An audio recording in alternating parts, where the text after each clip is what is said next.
Hello mga gala. Kumusta? Dito tayo sa Carmona, Cavite. Dito mga gala, tingnan nyo yung mga agricultural area, wala na, napabayaan na.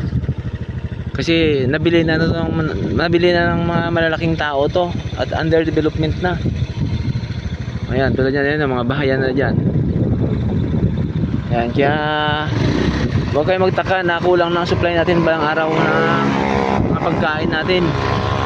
Kasi mali ang ginagawa ng mga dinedevelop ng mga mayayaman.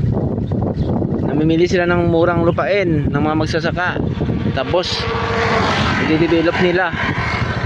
Yan ang nangyayari sa atin. Dinedevelop. Kaya sa balang araw yung buong Pilipinas, ilan lang yung may-ari ng lupa na dapat gobyerno ang kumokontrol. Yan, kaya balang araw kung hindi tayo magising, wala na tayong kakainin balang araw, puro na lang tayo angkat ng angkat. Kasi yan din ang gusto nila, ninegosyo tayo nila Pangunahing pangailangan ng tao, ginagawa ang negosyo ng mga malaking tao. Kaya dapat sa Senado ang bubutuhin, ang may magpanukala ng batas na ang pangunahing pangailangan ng tao ay hindi dapat negosyo ng mayaman, dapat gobyerno magkokontrol. Yan, daming umaangal kahit maganda nang gagawin ng gobyerno. Maraming mga trolls o kaya ibang mga vlogger na inuutusan para siraan yung magandang pamamahala. Kasi nga naapektuhan na siguro ang kanilang negosyo. Yun ang katotohanan dyan, mga kagala.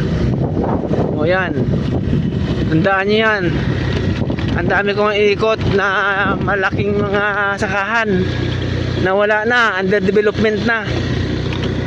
Ang laki, sayang, na dapat supply sa atin yun, pangailangan ng Pilipino. Wala na, ilan na lang yung sa ibang probinsya na lang ang mayroong masakahan. Pero parang araw, baka mamaya madidevelop din, mapagbinta nyo rin yan, mauuto kayo, mabibili ng mura. Wala na tayo lalong makakain ba ng araw.